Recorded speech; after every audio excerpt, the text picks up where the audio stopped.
पालकमंत्री पदाचं घोडं सगळीकडे आलेलं दिसतंय अनेक ठिकाणचं.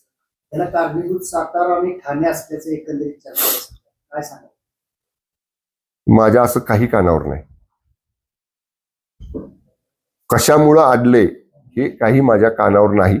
मला जी माहिती आहे, माननीय अजितदादा मध्यंतरी एक 5-6 दिवस परदेशामध्ये होते, राज्यामध्ये नव्हते. त्यामुळे अजितदादांच्या बरोबरची चर्चा होऊ शकली नव्हती.